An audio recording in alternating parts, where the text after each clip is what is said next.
The Disney Renaissance of the 90s was a very remarkable time for the animation studio. Not only did it produce a catalog of movies that defined an entire generation, but its critical and commercial success also led to one of the biggest Hollywood comebacks of all time. So what exactly made the Disney Renaissance era so special? It's too simple to say that it was just a series of successful movies that came out year after year. It was much more than that. I think in order to properly understand this question, we need to understand the circumstances that led up to this era. After all, Renaissance literally means rebirth, and in order for there to be a renewal of something, there has to be a low point, a period that doesn't equal to the original. Disney's low point was a time where they had lost connection with their roots, a time where the movies they made weren't on par with the standards set by Walt Disney himself. And this period is known in Disney history as the Dark Age. Or the Bronze Age for anyone who's less morbid. The Dark Age era was from the years 1961 to 1988. Now I can already hear some of the comments. The Dark Ages didn't start in 1961, they started in 1966 with the death of Walt Disney. Now that's a good point, and you'll find tons of articles and posts online saying that same thing, and it makes sense. When you lose the presence of such a legendary creator, it's going to make some sort of impact. But I believe that the Dark Age did not begin with the death of Walt Disney, because for me, this era shouldn't be defined by the absence of its brilliant founder. It should be defined by the sorts of its work, and the quality of its animation. Walt's death still made a huge impact on Disney's future, but after further research I learned that the decline in Disney animation, which outlined the Dark Ages, started in 1961, with a decision made by Walt Disney himself towards the end of his career. Though he became famous because of his accomplishments in animation, most notably in Mickey Mouse and Snow White and the Seven Dwarfs, later in his life Walt Disney spent a lot more time and effort in other things, such as television, live-action movies, and especially his Disney parks. So when Sleeping Beauty underperformed at the box office in 1959, Walt was faced with a dilemma. Because the losses were so devastating, he had to consider shutting down the studio's animation division, because making these features just became too expensive to create. But then a new technology was discovered that promised to reduce production costs and boost profits, and that technology was called xerography. This invention allowed Disney to move away from the time-consuming practice of tracing the artist's drawings and painting and inking by hand, frame by frame, on acetate cells. This process of traditional animation took a lot of manpower and a lot of time. Xerography allowed the animator's drawings to be copied directly onto the cell, allowing the cost of production to be more sustainable, and therefore allowing animation to continue at the Disney studio. Now I have mixed feelings about xerography, because a part of me does recognize that without it, Disney animated movies might have ended with Sleeping Beauty, but I also recognize that because of it, the quality of the animation was compromised. The first Disney movie to use xerography was 101 Dalmatians in 1961, and for me, this was when the Dark Age began. I don't care that it was a box office smash. I don't care that to this day, when adjusted to inflation, it is still one of the most profitable Disney animated movies of all time. I don't care because xerography compromised the quality of the animation. And deciding to do that showed me that Disney was no longer concerned in expanding the animation industry as they did in their Golden Age and Silver Age, and were more concerned about making a profit. And in my opinion, this was the main cause for the recession in the 1970s and 80s. But because of the financial success of 101 Dalmatians, Disney would continue to produce animated movies using the new Xerox technology, and did so for the next 28 years, thus establishing the framework for Disney's Dark Age. It was during this era that Disney struggled to maintain its trademark magic. The movies they made just lacked the wonder and awe they were once synonymous with, and because of this, the company experienced more problems that would further contribute to their Dark Age slump. In 1979, one of Disney's lead animators was so disappointed in the direction the studio had gone that he left to create his own animated movies, and his name was Don Bluth. If you don't know who Don Bluth is, you probably actually do.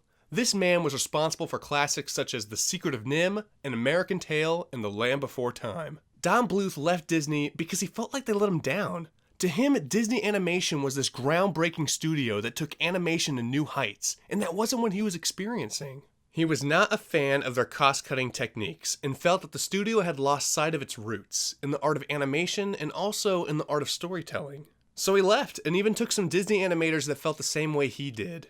The first movie he produced was The Secret of NIMH, a story that was originally pitched to Disney, but they felt it was too dark. The Secret of NIMH had modest success at the box office. It has experienced more of a cult following over the decades, but it was a strong introduction to Don Bluth animation. While experiencing this competition from one of its former animators, Disney also experienced issues internally, and in 1984, there was an attempted corporate takeover of the Walt Disney Company. After the deaths of Walt and Roy Disney in 1966 and 1971 respectively, the company was failing to find its footing from a business standpoint, which caused the Disney brand to struggle. This is where things get a bit technical, but to say it simply, some Disney shareholders felt that the Walt Disney Company was worth more in parts than the sum of those parts, and hoped to own a majority stake in the company in order to sell some of those parts. Disney successfully combated this corporate takeover, but many still worried about the future of the Disney Company, particularly Roy E. Disney, and questioned its leadership. Roy E. Disney was the son of Walt Disney's brother and had resigned from his executive position with the company in 1977 because he felt that creatively the company wasn't going anywhere. But he still remained a part of the board, that is until 1984, when he resigned from that position during the events of the attempted corporate takeover. Roy was very displeased with the direction his uncle's company had gone and organized the Save Disney campaign in order to convince the board to fire the current Disney CEO Ron Miller, who was actually his cousin-in-law, in favor of outsiders Michael Eisner and Frank Wells. I personally feel that Ron Miller was not the inefficient leader that history seems to remember him as, because he still did a lot of good things for Disney. But Roy and other influential shareholders expected more for the company. With Michael Eisner as the new CEO and Frank Wells as the new president, and Jeffrey Katzenberg as the newly named chairman of the motion picture division, Disney was gearing up for a new era in leadership.